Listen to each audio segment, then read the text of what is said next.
நாளிலும் கர்த்தர் நம்மோடு கூட சில காரியங்கள் இடைப்பட போகிறார்.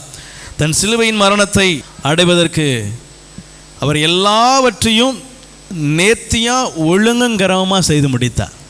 ஆமென். சிலுவையில் அறையப்பட போகிறேன் என்பதை அவர் உணர்ந்திருந்தார். அவர் மத்தேயு 16 என்ன செஞ்சிட்டாரு, அதை சொல்ல ஆரம்பிச்சிட்டாரு.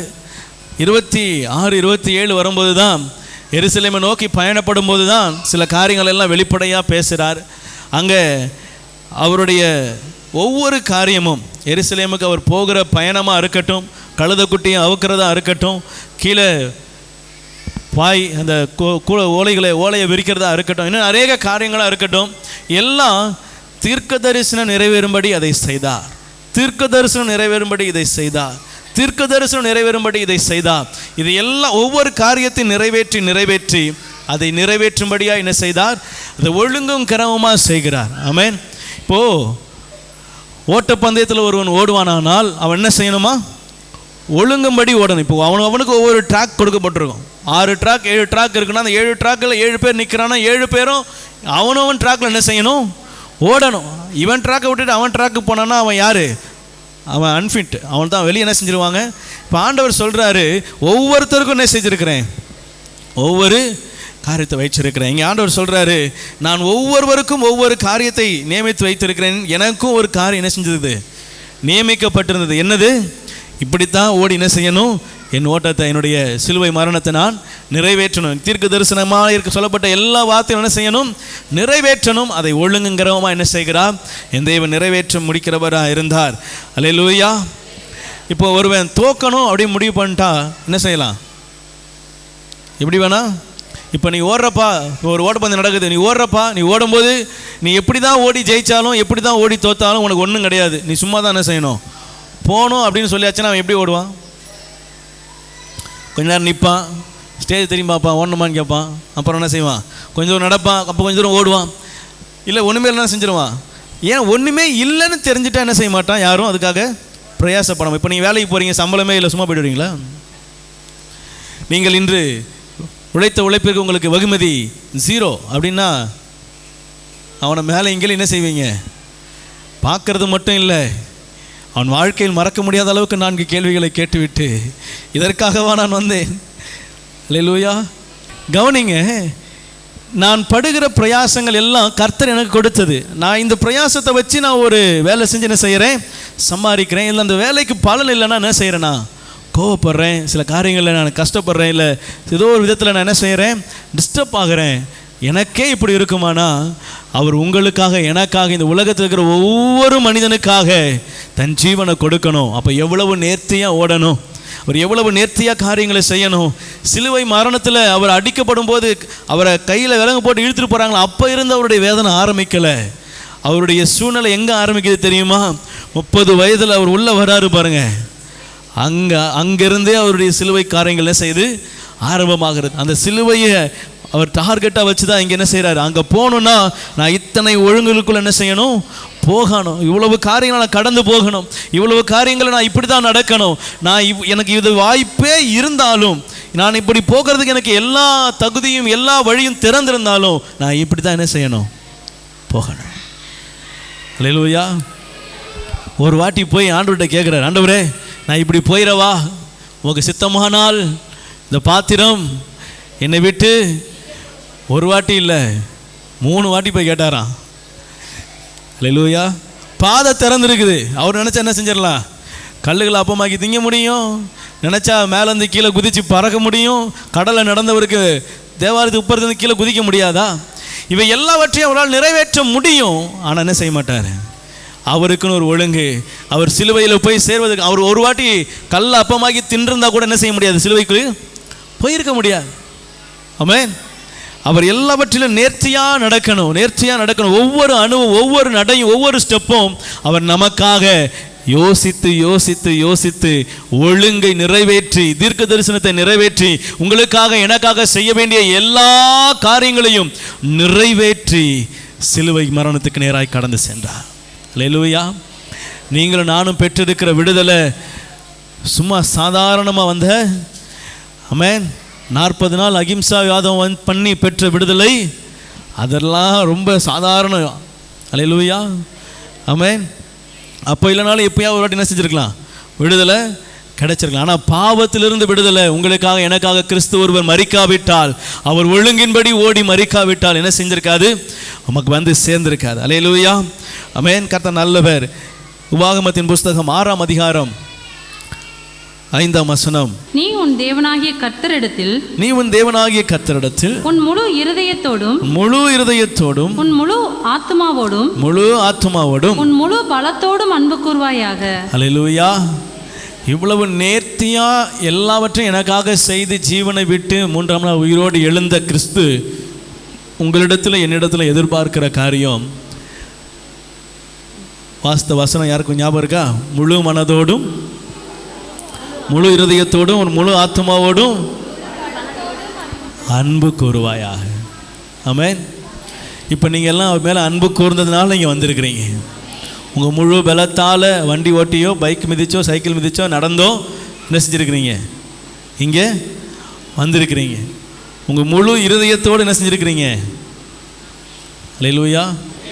முழு இருதயத்தோடு வந்தவங்களாம் அல்லேலூயா, ஆமென். கர்த்தர் நல்லவர், கர்த்தர் ஆசீர்வதிப்பாராக. முழு ஆத்மாவோடும் அவரில் அன்பு கூறுவாயாக. ஆமென். நான் அவரோடு கூட ஐக்கியப்படணும், அன்பு கூறணுன்றது அவருடைய எண்ணமாக இருக்குது.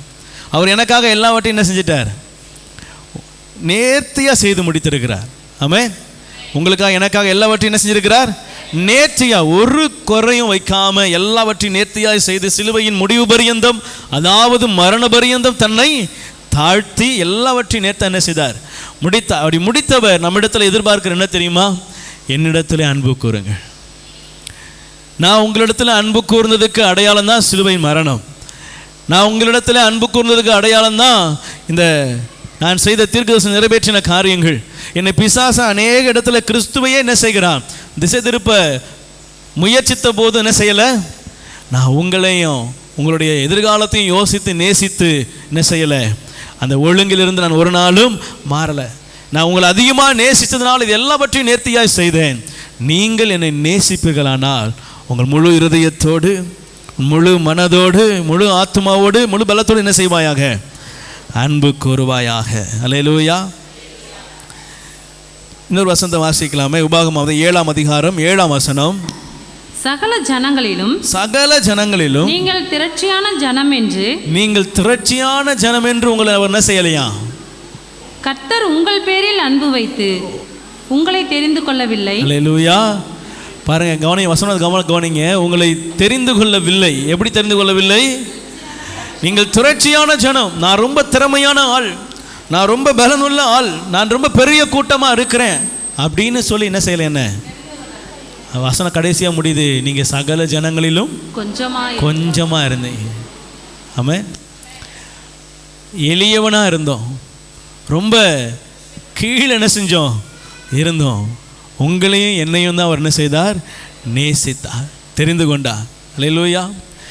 அவர் எதிர்பார்க்கிற அந்த முழு இருதயம் முழு ஆத்மா முழு பலன் யாரிடத்துல, பெரும் கூட்டத்தில் இல்லை, அவர் நேசிக்கிற உங்களிடத்துல என்னிடத்துல தான் என்ன செய்கிறார், எதிர்பார்க்கிறார். அல்லேலூயா. ஊரில் இருக்க உலகத்தில் இருக்க எல்லாரிடத்துலையும் எதிர்பார்க்கிறார். ஆனால் முக்கியமாக எதிர்பார்க்கிறது யார்கிட்ட தான் சொல்லுங்கள்? என்கிட்ட தான் அவர் எதிர்பார்க்கிறார். பக்கத்தில் பார்த்து சொல்லுங்கள், உங்ககிட்ட அவர் எதிர்பார்க்கிறார். உங்கள் முழு இருதயத்தை அவருக்கு கொடுங்க. இதுதான் ஐக்கியம் படுறது. ஆமென். பக்கத்தில் சொல்லும்போது அப்போவாது ஏக்கா முழு இருதயத்தோடு அன்பு கூறுங்கக்கா, அண்ணே முழு இருதயத்தோடு அன்பு கூறுங்கண்ணே அப்படின்னு என்ன செய்யலாம், முகத்தை பார்த்து என்ன செய்யுங்க, பேசுங்க. அல்லேலூயா. உங்களுக்குள்ளே ஒரு ஐக்கியத்தை சபையில் ஒரு மனதை என்ன செய்யும், கொண்டு வரும். பாருங்க, என்னை திறமையான ஆள், என்னை பலன் உள்ளவன், என்னை பெருங்கூட்டம் என்று சொல்லி அவர் என்னை தெரிந்து கொள்ளவில்லை. அதனால என் மேல் அன்பு கூறலை. நான் இருக்கிறது ரொம்ப கடைசியாக ரொம்ப சின்ன ரொம்ப எளிமையானவனாக இருக்கும்பொழுது அவர் என் மேல் என்ன செய்தார், அன்பு கூர்ந்தார், என்னை தெரிந்து கொண்டார், எனக்காய் ரத்தம் சிந்தினார், எனக்காய் சிலுவை சுமந்தார், எனக்காய் எல்லாவற்றையும் முடித்து என்னை ஜெயமாய் வாழும்படியாய் அவர் என்னை தெரிந்து கொண்டு இருக்கிறார். அவருக்கு தான் நான் என்ன செய்யணும், என் முழு இருதயத்தோடு அன்பு கூறணும். அவரிடத்துல தான் என் முழு ஆத்மாவோடு அன்பு கூறணும். அவரிடத்துல தான் என்னுடைய முழு பலத்தோடு என்ன செய்யணும், அன்பு கூறணும். அல்லேலூயா. அப்படி அன்பு கூறுவீர்கள் என்று சொன்னால் அவருக்கு நீங்கள் சொந்த ஜனமாக இருக்கிறீங்க. ஆமென். அவர் உங்களோடு என்னோடு கூட உறவாட விரும்புகிறார், ஐக்கியப்பட விரும்புகிறார். உங்களோடு கூட அவர் என்னோடு கூட எப்போதும் தங்கி இருக்க விரும்புகிறார். ஆமென். நம்ம ஐக்கியப்பட வேண்டும் என்பது கர்த்தருடைய விருப்பமாக இருக்கிறது. கவனிங்க, கடைசியாக ஒரு வசனத்தை வாசித்து நான் முடிக்க விரும்புகிறேன். உபாகமத்தின் புஸ்தகம் அதே 7ஆம் அதிகாரம் 13ஆம் வசனத்தில், உன்மேல் அன்பு வைத்து உன்னை ஆசீர்வதித்து போதும். உன்மேல் அன்பு வைத்து உன்னை ஆசீர்வதித்து. பக்கத்தில் பார்த்து இந்த வசனத்தை அப்படியே சொல்லுங்களேன். உன்மேல் அன்பு வைத்து உன்னை ஆசீர்வதித்து, உன்மேல் அன்பு வைத்து உன்னை ஆசீர்வதித்து. உன் மேலே அன்பு வச்சிட்டாலே உன்னை ஆசீர்வதிச்சிட்டார். அல்லேலூயா. உங்கள் மேலே அன்பு வச்சிருக்கிறார், உங்களை ஆசீர்வதித்திருக்கிறார். எத்தனை பேர் ஆமென் சொல்கிறீங்க? உங்கள் தலைவர் எங்களுக்கு என் மேல் அன்பு வச்சிருக்கிறார், அவர் என்னை ஆசீர்வதிப்பார். அவர் என் மேல் அன்பு வச்சிருக்கிறார், அவர் நிச்சயம் என்னை ஆசீர்வதிப்பார். நான் அவருடைய பிள்ளை, ஆசீர்வாதத்தை பெற்றுக்கொள்ளுவேன். அல்லேலூயா. ஆமென். என் மேல் அவர் அன்பு வச்சிருக்கிறார். இந்த விசுவாசம் உங்களுக்குள்ளே பெருகட்டும். என் மேல் அவர் அன்பு வச்சிருக்கிறார். என் மேலே அன்பு வச்சதுனால தான் எனக்குண்டான எல்லா ஆசீர்வாதங்களையும் எனக்கு பெற்றுக் கொடுக்கும்படி எல்லா ஆசீர்வாதங்களையும் அவர் இழந்தார். ஆமென். அதே 23ஆம் அதிகாரம், உபாகமம் 23ஆம் அதிகாரம் 5ஆம் வசனம், உன் தேவனாகிய கர்த்தர் பிலேயாமுக்கு செவி கொடுக்க சித்தமில்லாமல் உன் தேவனாகிய கர்த்தர், பாருங்க மறுபடியும் அந்த வார்த்தை, உன் தேவனாகிய கர்த்தர் உன்மேல் அன்பு கூர்ந்தபடியினால் உன் தேவனாகிய கர்த்தர், பாருங்க மீண்டும் சொல்றார், உன் தேவனாகிய கர்த்தர் அந்த சாபத்தை உனக்கு ஆசீர்வாதமாக மாற்றினார். கரங்களை தட்டி கத்த மயப்படுத்துவோமா? அல்லேலூயா, அல்லேலூயா. இப்போ மறுபடியும் வாசிக்க போகிறோம். உன் வர்ற இடத்துலலாம் என் அப்படி சொல்லி படிக்க போறீங்க. என்னுடைய தேவனாகிய கர்த்தர். அல்லேலூயா. படிப்போமா? என் தேவனாகிய கர்த்தர் பிலேயாமுக்கு செவி கொடுக்க சித்தமில்லாமல் என் தேவனாகிய கர்த்தர் என் மேல் அன்பு கூர்ந்தபடியினால் என் தேவனாகிய கர்த்தர் என் சாபத்தை எனக்கு ஆசீர்வாதமாக மாற்றினார். அல்லேலூயா. எனக்கு அவர் ஆசீர்வாதமாக மாற்றிட்டார். எங்க மாற்றினாரு? சிலுவை மரணத்தில் எல்லா சாபத்தையும் முடித்து எனக்கு ஆசீர்வாதமாக மாற்றிட்டார். நான் செய்ய வேண்டியது எல்லாம் முழு இருதயத்தோடு, முழு பலத்தோடு, முழு ஆத்மாவோடு நான் அன்பு கூர்ந்தா மாத்திரம் போதும். அவர் சொல்கிறாரு, நான் உனக்கு எல்லாவற்றையும் சாபத்தை எல்லாம் ஆசீர்வாதமாக என்ன செஞ்சிட்டேன், மாற்றி விட்டேன் அப்படின்னு சொல்கிறார். அல்லேலூயா. யாருக்கு செவி கொடுக்கலையா? யார் அவன்? கர்த்தருடைய தீர்க்கதரிசி. அது ரொம்ப கர்த்தருடைய தீர்க்கதரிசி. அல்லேலூயா. அவன் கர்த்தருடைய தீர்க்கதரிசியாவே இருந்தாலும் நிற்கிற இடம் கர்த்தருக்கு பிரியமில்லாத இடம். ஆண்டவர் சொல்றாரு, நான் அவன் வார்த்தைக்கு, அவனுடைய இதுக்கு நான் என்ன செய்யலை, செவி கொடுக்கலை. நான் அவனுடைய வார்த்தைக்கு செவி கொடுக்க என் இருதயம் மனசு இல்லை. ஏன்னா நான் கொஞ்சமாக இருந்தாலும் உங்களை தான் நேசிக்கிறேன். அவன் என் தீர்க்கதரிசியாவே இருந்தாலும் சபிக்க உங்களுக்கு விரோதமாக எழும்புனா அவன் வார்த்தைக்கு என்ன செய்ய மாட்டேன். அல்லேலூயா, அல்லேலூயா. நான் இந்த புல்பீட்டில் இருந்து உங்களை சபிக்கிறதுக்கு வாய் எடுத்தால் கூட ஆண்டவர் என் வாயில் இருக்கிற வார்த்தையை, சாபத்தை ஆசீர்வாதமாக மாற்றிடுவார். நான் அப்படி எடுக்க மாட்டேன். ஒரு உதாரணத்துக்கு சொல்கிறேன். கர்த்தர் நல்லவர். உங்கள் மேலே அவ்வளவு ஆசீர்வாதத்தை, அவ்வளவு விருப்பத்தை, அவ்வளவு அன்பை வச்சிருக்கிறார் ஆண்டவர். எத்தனை பேர் அதுக்கு உணர்றீங்க? என் மேலே கூட அவ்வளோ அன்பு வைக்கலைங்க. அவருடைய பிரதிநிதியாக இங்கே நிற்கிறேன்ல, என் மேலே கூட அவர் அவ்வளோ அன்பு என்ன செய்யலை. இங்கே உட்காந்துருக்கிறீங்கல்ல, உங்கள் மேலே தான் அவர் அன்பு வச்சிருக்கிறார். அல்லேலூயா.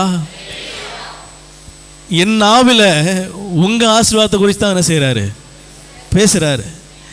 என்னை இங்கே நிற்க வச்சு உங்களுக்கு ஆசீர்வாதமாக தான் பிரசங்கிக்க என்ன செய்கிறாரு. என்னை இங்கே நிற்க வச்சு உங்கள் வாழ்க்கைக்கு ஆசீர்வாதமாக ஆலோசனை என்ன செய்கிறாரு. அல்லேலூயா. யாரை நேசிக்கிறாரு சொல்லுங்கள்? என்ன தான் நேசிக்கிறார்? உங்களை தான் நேசிக்கிறார், உங்களை தான் நேசிக்கிறார். ஆமென். ஆண்டவர் உங்கள் மேலே தான் பிரியமாக இருக்கிறார். என்ன உங்கள் ஆசீர்வாதத்துக்காக தான் பயன்படுத்துகிறார். அல்லேலூயா. இந்த புல்பீட்டில் இருந்து பேசுகிற எல்லாரையும் உங்கள் ஆசீர்வாதத்துக்காக தான் பயன்படுத்துகிறார். உங்கள் வாழ்க்கையின் மேன்மைக்காக தான் பயன்படுத்துகிறார். உங்களுடைய உங்கள் வாழ்க்கையில் நீங்கள் தேடிட்டு இருக்க வார்த்தைக்கு ஆன்சராக தான் என்ன செய்கிறார், இங்கேருந்து எங்கள் வாயிலேருந்து பேசுகிறார். அல்லேலூயா. அவர் சொல்கிறாரு, உன்மேல் நான் சித்தம் வைத்திருக்கிறேன், உன் மீது நினைவாக இருக்கிறேன். அவர் என்னை நினைத்திருக்கிறார், என்னை ஆசீர்வதிப்பார். அல்லேலூயா, அல்லேலூயா. கர்த்தர் நல்லவர்.